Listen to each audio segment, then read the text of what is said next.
Mother Teresa Catholic church की सबसे महत्वपूर्ण ननों में से एक, अपने जीवन काल में तथा अपनी मृत्यु के बाद भी आज विश्व भर में प्रसिद्ध हैं। 1910 में जन्मी मदर टेरेसा ने दावा किया कि जब वह मात्र 12 वर्ष की थीं, तब उन्हें ईश्वर से एक मजबूत आध्यात्मिक संबंध का एहसास हुआ और 18 वर्ष की आयु में वह लोरेटो की बहनों में शामिल हो गईं, जो पूरे भारत में सुसमाचार का प्रचार करने के लिए समर्पित रोमन कैथोलिक नन की मंडली थी।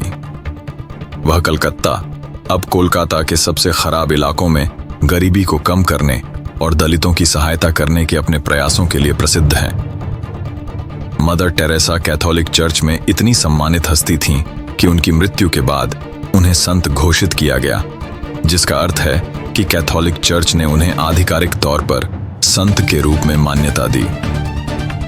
हालांकि मदर टेरेसा कई अन्य लोगों की तरह विवादों से अछूती नहीं है। पिछले कुछ वर्षों में कई व्यक्तियों ने मदर टेरेसा के आचरण और उद्देश्यों पर सवाल उठाए हैं। उन पर मानवीय दुखों को बढ़ावा देने का आरोप लगाया गया है और उनके दान किए गए धन को संभालने के संदिग्ध तरीके की आलोचना भी की गई है। मदर टेरेसा की मिशनरी सेवा के लिए खुद को समर्पित करने वाली महिलाओं ने the turning the sisters who left नामक पॉडकास्ट में प्रतिबंधित कैथोलिक समुदाय के बारे में सच्चाई का खुलासा किया है। उन्होंने मिशनरीज ऑफ चैरिटी की ननों की दैनिक भयावह दिनचर्या का वर्णन किया, जैसे कि नहाने से रोकने के लिए अंदर की ओर नुकीली जंजीरें पहनने के लिए मजबूर किया जाना।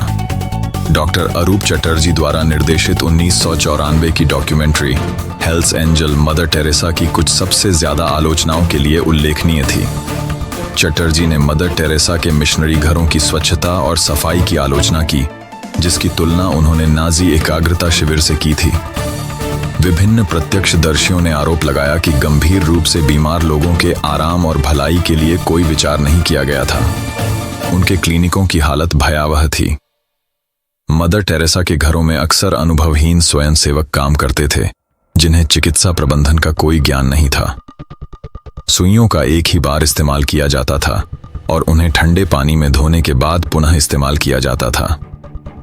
निर्मल हृदय की पूर्व स्वयंसेवक मैरी लाउडन ने बताया कि गंभीर रूप से बीमार कैंसर रोगियों को अपर्याप्त दर्द निवारक दवाएं दी जाती थीं।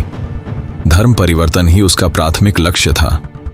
कहा जाता है कि जब मदर टेरेसा ने मिशनरीज ऑफ चैरिटी की स्थापना की, तो गरीबों की मदद करना उनका प्राथमिक लक्ष्य नहीं था। मिशनरी सोसाइटी की स्थापना कथित तौर पर लोगों को ईसाई धर्म में परिवर्तित करने के लक्ष्य के साथ की गई थी। यहां तक कि मरने वालों को भी नहीं बख्शा गया। मदर टेरेसा ने गुप्त रूप से उन लोगों के लिए बपतिस्मा की वकालत की जो मर रहे थे, चाहे वे बपतिस्मा लेना चाहें या नहीं। ऐसा दावा किया गया कि मदर टेरेसा और उनकी नन पीड़ितों को बपतिस्मा दे रही थीं और नम तौलिए से उनके माथे को ठंडा करने का नाटक कर रही थीं। लाखों का दान कहां गया? टेरेसा ने भारी मात्रा में धन इकट्ठा किया, लेकिन यह पैसा कहां गया, इसका कोई सटीक विवरण नहीं है।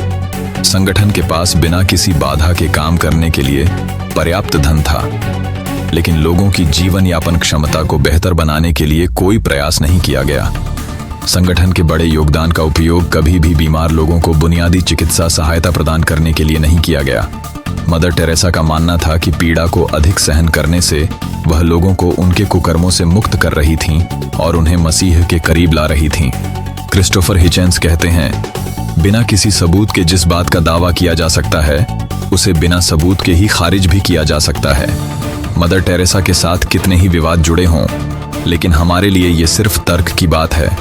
भीख मांगते हुए बीमार व्यक्ति को फर्क नहीं पड़ता कि सहारा देने वाला जीसस की उपासना करता है या राम की।